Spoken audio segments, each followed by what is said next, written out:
స్వామీజీ చెప్పిన గుండె పగిలి నిజంతో దేవా మిథున పెళ్లిని ఒప్పుకున్న హరివర్ధన్. ఇంతకు ఏం జరిగింది?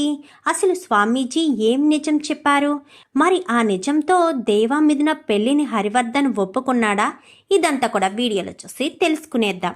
నువ్వుంటే నా జతగా అప్కమింగ్ ఎపిసోడ్స్లో ఏం జరగబోతుందో ముందుగా తెలుసుకోవాలి అనుకుంటే వీడియోని లైక్ చేసి ఛానల్ని సబ్స్క్రైబ్ చేసుకోండి. మొత్తం మీరు చూసుకున్నట్లయితే మిథున నా భార్య అంటూ దేవా ఇంకా పెళ్లి దగ్గరికి వచ్చి గొడవ చేస్తూ ఉంటాడు. ఎందుకంటే అక్కడ బేబమ్మ నీ భార్యను మరొకరికిచ్చి పెళ్లి చేస్తుంటే చవట దద్దమ్మలా చూస్తూ ఊరుకుంటావా? నువ్వు నా మనవడిగా ఎలా ఉన్నావురా? నీ భార్యను నువ్వు తెచ్చుకోవడం నీకు చేత కాదా? మిథున మనసులో ఇంకా నువ్వే ఉన్నావురా. అందుకే మిథున తన మెడలోని తాళిని కూడా తీయడానికి ఇష్టపడడం లేదు. అది నీకు అర్థం కావట్లేదు. వెళ్ళు. ఎలాంటి పరిస్థితులైనా మిథునకు నువ్వు తోడుగా ఉంటావని మిథునకు అర్థమయ్యేటట్టు చెయ్యి అని చెప్పి ధైర్యం చెప్పి పంపించేసరికి పెళ్లి పందిరిలోకి వచ్చి గొడవ చేస్తాడు. ఇంకా గొడవ చేసేసరికి ఇంకా ఏం మాట్లాడాలో అర్థం కాదు. హరివర్ధన్ అయితే షాక్ అయిపోతాడు. ఇంకా రిషికి ఏమీ అర్థం కాని పరిస్థితిలో ఇదేంటి దేవా ఈ పెళ్ళి ఆపడానికి రావడం ఏంటి అని అర్థం కాని పరిస్థితిలో ఉండగానే మిథున నా భార్య అంటూ రాహుల్ ముందుకొచ్చి అడిగిన ప్రశ్నకు దేవా సమాధానం చెప్పేసేసరికి ఒక్కసారిగా రాహుల్ షాక్ అయిపోతాడు. ఏంటి మామయ్య, ఏంటి దేవా అనేది? మిథున మెడలో తాళి కట్టింది దేవానా? మరి నాకు ఇన్ని రోజులు ఈ విషయం ఎందుకు చెప్పలేదు అనగాని ఇలాంటి రౌడీ వెదవకిచ్చి నా కూతురు జీవితాన్ని నాశనం చేస్తానా? ఎవడు అడ్డొస్తాడో చూస్తాను. నువ్వు తాళి కట్టు రిషి అని చెప్పనేసరికి ఎలా కడతాడో నేను చూస్తాను. చెప్పాను కదా, నా భార్యను నా నుంచి దూరం చేయడానికి ప్రయత్నిస్తే నా ప్రాణాలు తీసుకోవడంతో పాటు ఎదుటి వాళ్ళ ప్రాణాలు తీయడానికైనా వెనకాడను అంటూ ఇంకా దేవా మాట్లాడేసరికి నువ్వు పోతే పోరా, నా కూతురు మాత్రం నీతో బ్రతకదు, నువ్వంటే ఇష్టం లేదు, నువ్వు ఇంట్లోంచి బయటకు గెంటేశావు కదరా అని చెప్పాను. కానీ ఎవరి వల్ల గెంటేశాను సార్? ఎవరి వల్ల నా భార్యను నేను దూరం చేసుకున్నాను? మిథునను ప్రాణం కంటే ఎక్కువగా ప్రేమిస్తున్నానా అని నా మనసులోని మాట చెప్దామనుకున్న క్షణంలో మిథునకు బుల్లెట్ తగిలింది. అది ఎవడు చేశాడో ఏంటో ఒక జడ్జిగా మీరు ఎప్పటికీ తెలుసుకోలేకపోయారు. కానీ ఆ నేరం నా మీదే మోపారు. పోలీసులు ఏదో ఎంక్వైరీ చేశారో ఏం చేశారో తెలియదు, నా వల్లే జరిగింది అని చెప్పారు. దానికి నన్నే బలి చేశారు. మీరు నా దగ్గరికి వచ్చి మాట తీసుకుని నా కూతుర్ని వదిలేమన్నారు. అప్పటికి మిథున నా మనసులో ఏ స్థాయిలో ఉందో తెలుసా సార్? నేను మిథునతో జీవితాన్ని పంచుకోవాలి అన్న నిర్ణయం తీసుకున్న తర్వాత మీరు మిథునను నా నుంచి దూరం చేయడానికి ప్రయత్నించారు. మరి నేను మిథున లేకుండా ఎలా ఉండగలను? మిథునే నా జీవితం అని బ్రతుకుతున్నాను. మరి అలాంటి పరిస్థితిలో మిథున నాకు లైఫ్లో ఉండాలి అనుకుంటాను కదా సార్. కేవలం మీ వల్లే మిథునను నేను పుట్టింటికి పంపించాను. అది చిన్న రీజను. మిమ్మల్ని కాపాడుతాను అని చెప్పడం వల్లే మిథున అంగీకరించి వెళ్ళింది. నాకంటే కూడా మిథున మీకే ఎక్కువ విలువనిచ్చింది కదా సార్. మరి అలాంటి మిథున జీవితాన్ని ఎలా బాధ పెడతారా? మీ కూతురు సంతోషం కోసం మీరు ఇదంతా చేస్తున్నారు సరే, మీ కూతురు రిషిని పెళ్లి చేసుకుని సంతోషంగా ఉంటుందా? పెళ్లి పీటల మీద పెళ్లి కూతురు ఎంత సంతోషంగా ఉండాలి? అలాంటిది మిథున కళ్ళల్లో నీళ్ళెందుకు వస్తున్నాయి సార్? నేను రాకముందే మిథున ఎందుకు రిషి చేత తాళి కట్టించుకోకుండా ఆగిపోయింది?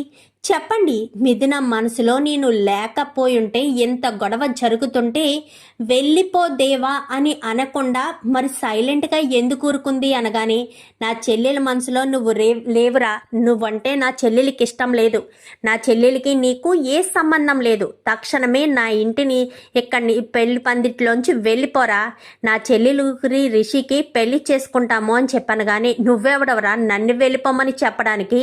నా భార్యని నా నుంచి ఎవరు దూరం చెయ్యలేరు. చెప్పు మిథున, నేను నీ భర్తను కాను అని ఒక్క మాట చెప్పు.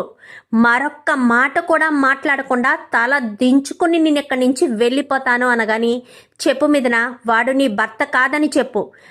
నీ మెల్ల ఉన్న తాళిని తీసి వాడి మొహం మీద విసిరి కొట్టి వాడికి నీకు ఏ సంబంధం లేదని చెప్పు మిథున అని చెప్పనేసరికి ఎలా చెప్పుతుంది హరివర్ధన్ అని చెప్పి ఇంకా అప్పుడే స్వామీజీ కాస్త ఎంటర్ అవుతారు.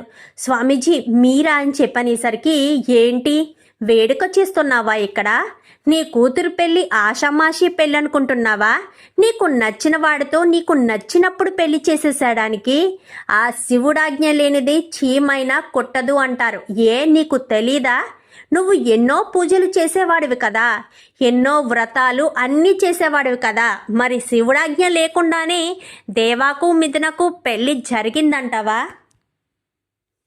స్వామి ఏమంటున్నారు? వాడొక రౌడీ అని చెప్పాను కానీ రౌడీ అయితే ఎవరైతే ఏముంది, మిథున మెడలో తాళి కట్టాడు కదా, మిథున భర్త.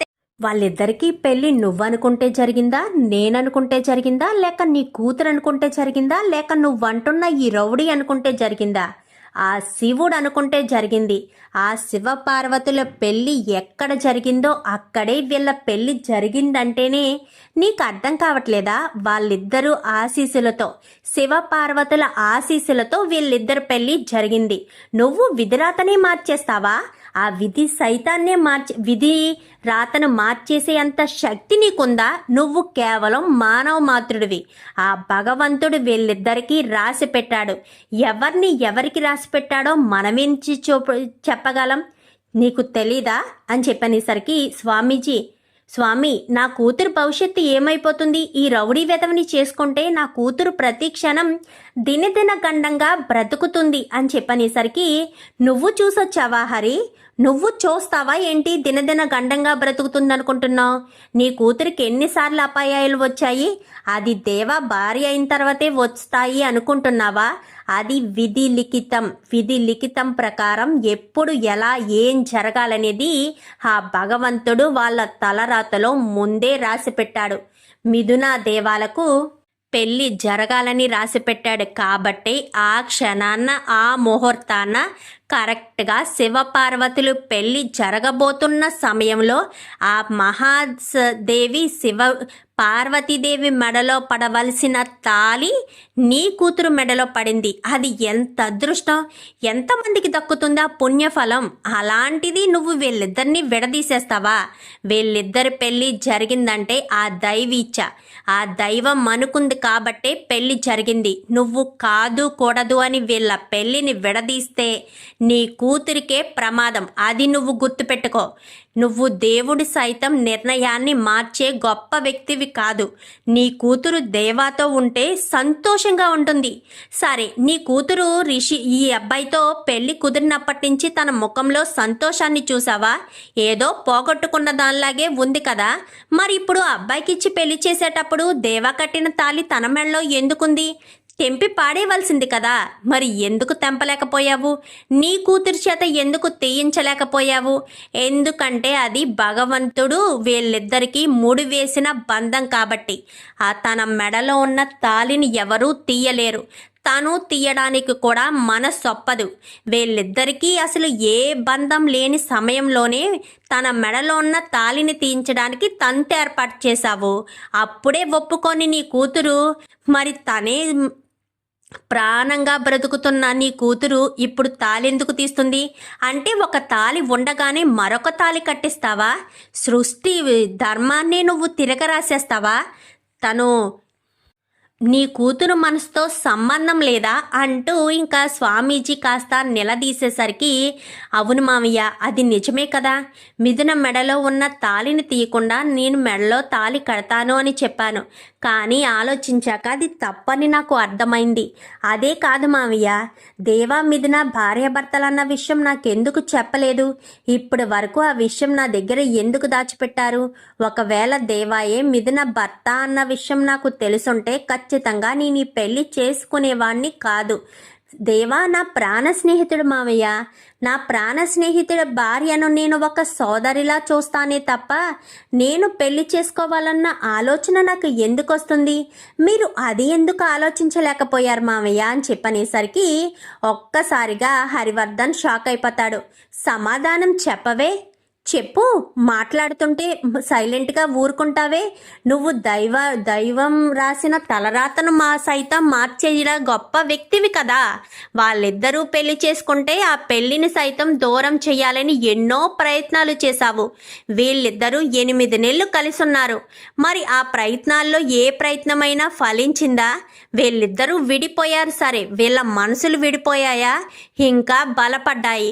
ఒకరిని విడిచి ఒకరు ఉండలేనంతగా వీళ్ళిద్దరి బంధం ముడిపడింది. మరి అలాంటిటప్పుడు వీళ్ళిద్దరినీ నువ్వు ఎలా వేరు చేస్తావు? ఎలా వేరు చెయ్యగలవు అని చెప్పి హరివర్ధన్ని ప్రశ్నించేసరికి హరివర్ధన్ ఏం మాట్లాడాలో అర్థం కాదు. నిజమే హరి, ఒక అమ్మాయికి ఒకరితో పెళ్లి జరిగాక నీ మాట ఇంకా ఏమీ అనలేక నేను సైలెంట్గా ఊరుకున్నాను. తను బ్రతికుండగానే ఆ తాళి మెడలో ఉండగానే మరొక పెళ్లి ఎలా చేస్తావు హరి అని చెప్పి ఇంకా అక్కడికి వచ్చిన వాళ్ళంతా కూడా మాట్లాడేసరికి ఇంకా హరివర్ధన్కి ఏం మాట్లాడాలో అర్థం కాదు. సరే హరి, నీ ఇష్టం. నువ్వు నీ కూతురికి నీకు ఇష్ట ప్రకారమే పెళ్లి చేయాలనుకో. నీ కూతురికి పెళ్ళైన తర్వాత ఎన్నో ప్రమాదాలు వస్తాయి. ఎందుకంటే వాళ్ళిద్దరి పెళ్ళి దైవ సన్నిధిలో దైవం ఎదురుగా పెళ్లి జరిగింది కాబట్టి. సాక్షాత్తు ఆ శివ పార్వతులు పెళ్లి చేసుకున్న చోటే పెళ్లి జరిగింది కాబట్టి ఆ పెళ్లి కాదు కూడదు అని ఆ పెళ్లి బంధాన్ని నువ్వు రద్దు చేసి విడదీయాలని చూస్తే నీ కూతురికి ప్రాణాపాయ పరిస్థితి వస్తుంది. దేవా తన పక్కన ఉండడం వల్లే ఇప్పటి వరకు తన ప్రాణాల మీదకొచ్చినా తనకు ఏ ప్రమాదం రాలేదు. ఎందుకంటే వీళ్ళిద్దరి మధ్య పడ్డది మాంగళ్య బలం, ప్రేమ బంధం ఉంది కాబట్టి. అదే దేవా నుంచి మిథునని వేరు చేసిన తర్వాత మిథునకు ఏ చిన్న ప్రమాదం జరిగినా అది ప్రాణాల మీదకి వస్తుంది. నీ కూతుర్ని నువ్వు కాపాడుకోవచ్చు, కాపాడుకోలేని పరిస్థితికి వచ్చేయచ్చు. అది నీ ఇష్టం. నేనైతే ఏం చెప్పలేను. నీ ఇష్ట ప్రకారం చేసుకో హరి.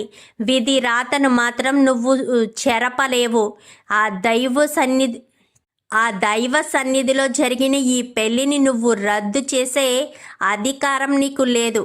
మూర్ఖత్వంతో మూర్ఖుడులా నీ కూతురి జీవితాన్ని నాశనం చేసుకుంటావంటే నీకే వదిలేస్తున్నాను అని చెప్పనేసరికి, క్షమించండి స్వామి, నేను ఆ దేవుణ్ణి ఎదిరించాలని కాదు, ఆయన నిర్ణయాన్ని కించపరచాలని కాదు, నా కూతురు భవిష్యత్తు బాగుండాలి అన్న ఒకే ఒక్క కారణం చేత నేను అలా చేయాల్సిన పరిస్థితి వచ్చింది అంతే తప్ప నా కూతుర్ని బాధ పెట్టాలని కాదు అనగానే, మరి నీ కూతురు బాధపడడం లేదా? నీ కూతురు కళ్ళల్లో కన్నీళ్లు కనబడడం లేదా? పెళ్లి పీటల మీద పెళ్లి కూతురు ఎప్పుడూ సంతోషంగా చిరునవ్వుతో కూర్చోవాలి తప్ప గుండెల నిండా బాధతో, కళ్ళ నిండా నీళ్లతో, దుఃఖంతో కూర్చుని ఎప్పుడూ పెళ్లి చేసుకోకూడదు. ఆ భార్యాభర్తల బంధం కలకాలం కలిసి ఉండదు. వీళ్ళిద్దరికీ రాసి పెట్టుంది హరి. నువ్వు ఆ భగవంతుడు ముడివేసిన ఈ బంధాన్ని మాత్రం ఎప్పుడూ విడదీయలేవు అంటూ చెప్పి అక్కడి నుంచి స్వామీజీ వెళ్ళిపోయేసరికి, క్షమించండి స్వామి, నేను వాళ్ళిద్దరినీ విడదీయను అని చెప్పి క్షమాపణ చెప్తాడు ఇంకా హరివర్ధన్ అయితే. సారీ రిషి, నన్ను క్షమించు. మిథున దేవాలని విడదీసి మిథునను నీకు ఇచ్చి పెళ్లి చేయాలనుకున్నాను. ఎందుకంటే దేవా ఒక రౌడీ అన్న ఉద్దేశమే తప్ప నాకు వేరే కక్ష ఏమీ లేదు. నా కూతుర్ని నేను చిన్నప్పటి నుంచి అల్లారు ముద్దుగా చూసుకుంటూ ఫారెన్లో చదివించుకొని ఒక గొప్ప స్థాయికి తీసుకువెళ్ళాలనుకున్నాను. కానీ దాని పెళ్ళి ఇలాంటి పరిస్థితిలో రౌడీతో జరిగిందన్న బాధలో దేవా నుంచి విడదీయాలని చూసానే తప్ప దేవా మీద నాకు పర్సనల్గా కక్ష ఏమీ లేదు. కానీ ఇప్పుడు స్వామీజీ చెప్పినట్టుగా వాళ్ళిద్దరి పెళ్ళి దేవుడు విధిరాతలో రాసే ఉందని చెప్తే ఇంకా నేను దాన్ని చెరపలేను. దానికి ప్రమాదం జరుగుతుంది అని తెలిసిన తర్వాత కూడా ఆ ప్రమాదం జరిగితే జరగని అని చెప్పి తెగేసి నీకు ఇచ్చి పెళ్లి చేయలేను అనగానే, మీరు పెళ్లి చేస్తానన్నా నేను అసలు పెళ్లి చేసుకోను మామయ్య. దేవా నా ప్రాణ స్నేహితుడి భార్యను నేను ఎలా పెళ్లి చేసుకుంటాను? చేసుకోను అని చెప్పనేసరికి నువ్వు నన్ను తప్పుగా అనుకోవద్దు రిషి, నా కూతురు కోసమే నేను ఆలోచించాను అనగానే, అర్థమైంది మావయ్య, చిన్నప్పటి నుంచి మీరు మిథున మీద ఎంత ప్రేమ పెంచుకున్నారో, మిథున అంటే మీకు ఎంత ఇష్టమో నాకు బాగా తెలుసు. అందుకే మిథున భవిష్యత్తు బాగుండాలి అన్న ఉద్దేశంతోనే దేవాతో మిథున పెళ్లి జరిగితే మిథునకు ఏం జరుగుతుందో అన్న భయంతోనే, ఒక కామన్ తండ్రి ఎలా అయితే భయపడతాడో మీ కూతురు భవిష్యత్తు ఎలా ఉండాలని కోరుకుంటాడో మీరు అలాగే కోరుకున్నారు. మీ ప్రేమలో స్వార్థం లేదు, నాకు అర్థమైంది అని చెప్పి ఇంకా రిషి అయితే దేవా మీద నన్ను ఒక్కటి చేసేయండి మావయ్య అని చెప్పనేసరికి, సారీ దేవా, నిన్ను తప్పు పట్టాలని కాదు, నా కూతురు భవిష్యత్తు గురించే నేను ఆలోచించాను అనగానే, అర్థమైంది సార్, మిమ్మల్ని తప్పు పట్టాలని నేను అనుకోవడం లేదు, కానీ మిథునను వదిలి నేను ఉండలేకపోతున్నాను. మొదట మిథున మా ఇంటికి వచ్చినప్పుడు తనంటే నాకు అస్సలు ఇష్టం లేదు, కానీ తన ఓర్పు సహనం చూశాక, ఒక ఆడపిల్ల మెడలో ఎవడో బలవంతంగా కట్టిన తాలికి విలువనిచ్చి తన పుట్టింటిని అక్కడ ఉన్న భోగభాగ్యాలని అన్నింటినీ వదులుకుని నా కోసం నా ఇంటికి వచ్చేసరికి నేను మిథున గొప్పతనం ఏంటో తెలుసుకున్నాను. మిథునను నేను ప్రేమించాను, మీ నుంచి నేను ఏమీ ఆశించను, నాకు ఆస్తి అంతస్తుల మీద ఎలాంటి వ్యామోహం లేదు, నాకు మిథుననివ్వండి. మీకు నేను ఇప్పటి వరకు మీరు నన్ను అడగాలేదు, నేను మీకు మాట ఇవ్వను లేదు. ఇప్పుడు చెప్తున్నాను, మిథునకు ఏ ప్రమాదం రాకుండా చూసుకునే బాధ్యత నాది. మిథున ప్రాణానికి నా ప్రాణం అడ్డేస్తాను. మిథునకు ఎప్పుడు ఏ ప్రమాదం రాకుండా ప్రతి క్షణం మిథునను నేను కాపాడుతాను. మిథునకు ప్రమాదం అంటూ రానివ్వను మామయ్య అని చెప్పి ఇంకా దేవా కాస్త మాటిచ్చేసరికి ఇంకా మిథునను దేవాను ఒక్కటి చేయడంతో అందరూ కూడా సంతోషపడతారు. బాగుంది మామయ్య, మీకు నచ్చితే దేవాకిచ్చి పెళ్లి చేస్తారా, నచ్చకపోతే మాత్రం రిషికిచ్చి పెళ్లి చేస్తారా? మరి నా తమ్ముడే కదా మిథున మీద ఎన్నో ఆశలు పెంచుకున్నాడు అనగానే, నా కూతురు పెళ్ళి ఆల్రెడీ అయిపోయింది త్రిపుర, ఇంకా నువ్వు నా కూతురు గురించి ఆలోచించవలసిన అవసరం లేదు. నా ఇంటి కోడలుగా, నీ ఆడపడుచుగా తన భవిష్యత్తు ఏంటో అది మాత్రమే చూసుకోవాలి తప్ప అంతకు మించి నీకు ఎలాంటి బాధ్యత లేదు అంటూ హరివర్ధన్ కాస్త మిథునను దేవాను ఇద్దరి చేతుల్ని కూడా ఒకటి చేసేసరికి ఇంకా మిథున ఏడ్చుకుంటూ, ఇప్పటికి నా విలువ నీకు తెలిసొచ్చిందా అనగానే, ఆలస్యం అయిపోయింది మిథున, నన్ను క్షమించు అంటూ నీ కాళ్ళు పట్టుకోనా అంటూ మిథునని అడిగేసరికి మిథున దేవాని హత్తుకుంటుంది. ఇంకా అందరూ కూడా సంతోషపడతారు. ఇంకా మీకు మళ్ళీ పెళ్లి చేసే పని లేదులే, ఆల్రెడీ ఆ దైవ సన్నిధిలోనే మీ పెళ్లి జరిగిపోయింది కదా అనగానే, సారీ రిషి, నీకు ఈ విషయాన్ని చెప్పలేకపోయాను, నన్ను క్షమించు అని చెప్పనేసరికి, అయ్యో మిథున, చెప్పలేకపోవడానికి కారణం నేను అర్థం చేసుకోగలను, నిన్ను ఎప్పటికీ ఒక స్నేహితుల్లాగే అనుకుంటాను అని చెప్పాను, కానీ నేను నీకు నీ భర్తకి ఇద్దరికి కూడా స్నేహితుడిని, సరేనా?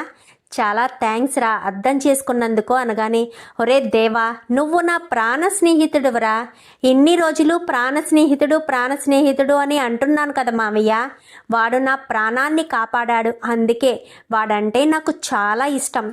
ఎక్కడికి వెళ్ళినా వాడి స్నేహాన్ని, వాడిని మాత్రం ఎప్పటికీ మర్చిపోలేను అని చెప్పనేసరికి, సరే పదండి ఇంటికి వెళ్దామని అందరూ కూడా మిథున వాళ్ళ ఇంటికి వెళ్ళిపోతారు. ఇంకా దేవా ఇక్కడ గురించి ఆలోచించకపోయేసరికి బేబీని కాస్త హాస్పిటల్కి తీసుకువెళ్తారు. హాస్పిటల్కి తీసుకువెళ్ళేసరికి అక్కడికి వెళ్ళిన తర్వాత బాగానే ఉంటుంది. ఈ పాటికే పెళ్ళైపోయి ఉంటుందా అని చెప్పి ప్రమోదినికి ఏదో చిన్నగా చెప్పేసరికి, కనుక్కుంటాను బామ్మ అని చెప్పి గబగబా ప్రమోదిని బయటకు వచ్చి దేవాకి ఫోన్ చేస్తుంది. ఫోన్ చేసేసరికి, హలో దేవా అని చెప్పాను కానీ, చెప్పొద్దునా అని చెప్పాను కానీ, ఎక్కడున్నావు అని చెప్పనేసరికి, నేను హరివర్ధన్ గారిది ఇంటికి వచ్చాను అనగానే, మీ మామయ్య గారి ఇంటి దగ్గర ఉన్నానని చెప్పు దేవా అని చెప్పి హరివర్ధన్ అంటాడు. ఏంటి, నీ మిథునను నీకు అప్పగించేశారా? మిథునను నిన్ను మీ మామయ్య గారు కలిపేశారా అనగానే, అల్లుడిగా కూడా అంగీకరించారు అనేసరికి, సరే ఇక్కడ చాలా తతంగం జరిగింది అని చెప్పాను కానీ, సరే అని చెప్పి మేము ఇక్కడే ఉన్నామని చెప్పొద్దునా అని చెప్పి ఇంకా దేవా కాస్త ఫోన్ పెట్టేస్తాడు. ఫోన్ పెట్టేసేసరికి బామ్మ, మీ దేవ మిథునాలు ఇద్దరు ఒకటైపోయారు. హరివర్ధన్ గారు కూడా అల్లుడుగా స్వీకరించారంట. ఇప్పుడు దేవ వాళ్ళ ఇంటి దగ్గరే ఉన్నాడు అనేసరికి అవునా, అయితే నా గుండె నొప్పి తగ్గిపోయినట్టే. ఒరే సత్యమూర్తి, పద ఇంటికి వెళ్దాం అనగానే హార్ట్ అటాక్ అన్నావు కదమ్మా అని చెప్పనేసరికి అది గ్యాస్ నొప్పి అనుకుంటారా, ఇప్పుడు బాగానే ఉంది, పద ఇంటికి వెళ్దాం అనగానే ఇంటికేంటి, పెళ్లి పందిడిలో దేవా ఎటు వెళ్ళాడో తెలియదు కదా అని చెప్పనేసరికి దేవాకి ఫోన్ చేస్తే తెలుస్తుంది కదా అని చెప్పనగానే అవును కదా, ఫోన్ చేయాలి కదా అని చెప్పి వెంటనే శ్రీరంగం కాస్త ఫోన్ చేస్తాడు. ఏంటన్నయ్య అని చెప్పనేసరికి ఎక్కడికున్నావురా, ఏమైపోయావురా అని చెప్పనేసరికి నేను హరివర్ధన్ గారి ఇంట్లో ఉన్నాను, అదే మా మామయ్య వాళ్ళ ఇంట్లో ఉన్నాను అనేసరికి ఏంటి మీ మామయ్య వాళ్ళ ఇంట్లో ఉన్నావా, అంటే నిన్ను అల్లుడుగా అంగీకరించేశారా అని చెప్పాను. కానీ అవునన్నయ్య అనేసరికి ఇంకా శారద సంతోషపడుతుందే కానీ ఇక్కడ భాను పరిస్థితి ఏంటా అని ఆలోచనలో పడుతుంది. భాను మాత్రం అలా పెళ్లి పందిట్లోనే అలా కూర్చుని ఉండిపోయేసరికి అమ్మ భాను అంటూ మాట్లాడేసరికి తప్పు నాదేనమ్మా, వాడు మిథునను ప్రేమిస్తున్నాడు అని తెలిసి కూడా వాడి మీద నేను ఆశలు పెంచుకోవడం తప్పు నాదే. చిన్నప్పటి నుంచి నేను వాడి మీద ఎన్నో ఆశలు పెంచుకున్నాను, వాడు నాకు దక్కడని ఒకసారి రుజువైంది. అయినా సరే వాడి మీద ఆశ చవక వాడినే పెళ్లి చేసుకోవాలని ఇంతవరకు తీసుకొచ్చాను. నిజానికి వాడు మిథునకే సొంతం, నాకు ఎప్పటికీ వాడు సొంతం కాదు. ఆ విషయం తెలుసుకోవడానికి ఇంత సమయం పట్టింది అని చెప్పనేసరికి అమ్మ భాను అని చెప్పాను. కానీ ఏం చేసుకోనమ్మా, ఏం చేసుకుంటాను చెప్పు, ఈ జీవితం నువ్విచ్చిన జీవితం, నీ కోసమే బ్రతుకుతాను అని చెప్పి ఇంకా భాను ఇటు వాళ్ళ అమ్మ ఇద్దరు కూడా ఇంటికి వెళ్ళిపోతారు. ఇంటికి వెళ్ళిపోయేసరికి చందు పరుగున వచ్చి భాను వాళ్ళమ్మ ఇంటికి వెళ్ళిపోయారు అనగానే వాళ్ళని క్షమాపణ అడగాలి, వాళ్ళు ఏ అగాత్యం చేసుకోకుండా మనం అర్థమయ్యేటట్టు చెప్పాలండి అని చెప్పి సరే మీరు బామ్మను తీసుకొని ఇద్దరు ఇంటికి వెళ్ళండి అనగానే నేను వస్తానురా అని చెప్పనేసరికి సరే పదమ్మా అని వీళ్ళ ముగ్గురు భాను వాళ్ళ ఇంటికి వెళ్తారు. అమ్మ భాను అని చెప్పనేసరికి ఇంకా ఏం మిగిలిందని ఇంటికి వచ్చారన్నయ్య, ఏం మిగిలిందని అని చెప్పనగానే అయినా నీ కూతురికి బుద్ధి లేదే, నీ కూతురు ఎందుకు పెళ్ళైన వాడి వెంట పడడం, అయినా దేవాని ఒకప్పుడు ప్రేమించింది, నేను ఒప్పుకుంటాను. కానీ దేవా మిథున భర్త అయిన తర్వాత కూడా దేవా మీద ఆశపడడం తప్పే కదా. దేవా మిథున ప్రేమించుకుంటున్నారన్న విషయం కూడా దీనికి తెలుసు. నేను ఇంటికి వచ్చినప్పుడే చెప్పాను, దేవా మీద ఆశలు చంపేసుకో, దేవా ఎప్పటికీ నీ వాడు కాదు అని. అయినా సరే వినిపించుకోకుండా ఇది ఇంతవరకు వచ్చింది. సర్లేవే, ఇంకా జరిగిందేదో జరిగిపోయింది. మా ఊర్లోనే నీకు ఏదో ఒక సంబంధం చూస్తాను, పెళ్లి చేసుకుని నువ్వు అక్కడికే వచ్చేదు కానీ అని చెప్పాను. కానీ ఏం అవసరం లేదు, నేనేమీ పెళ్లి చేసుకోను, అలాగని ప్రాణాలు కూడా తీసుకోను. ఈ భాను బ్రతకగలదు, ఒంటరిగైనా సరే బ్రతకగలదు అని చెప్పనేసరికి అమ్మ భాను మా మీద కోపమా అని చెప్పాను. కానీ లేదు మావయ్య, మీ మీద నేనెందుకు కోపపడతాను, నా తలరాత ఇంతే, నా రాజా నాకు ఈ జన్మకు లేడు, మరొక జన్మ అంటూ ఉంటే మరొక జన్మలో అయినా సరే రాజాను నేను పెళ్లి చేసుకుంటాను.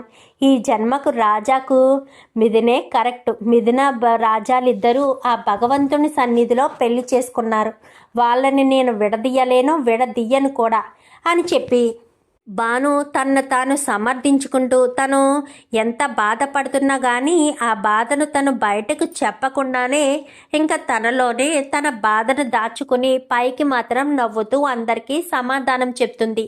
ఇంకా మిథున ఆనందానికి అవధులు ఉండవు, ఇంకా తెగ సంతోషపడుతుంది. చాలా థ్యాంక్స్ నాన్న అంటూ హరివర్ధన్ని పట్టుకొని ఎంతగానో నవ్వుతుంది.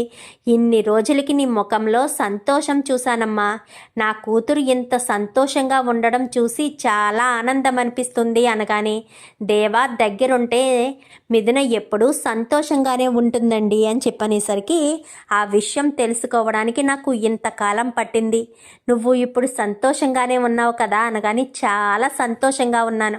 కానీ నీకొక విషయం చెప్పాలమ్మా, మిథున దేవా రౌడీగా ఉన్నంతకాలం ఏదొక ప్రమాదం మిమ్మల్ని తరుముతుంది.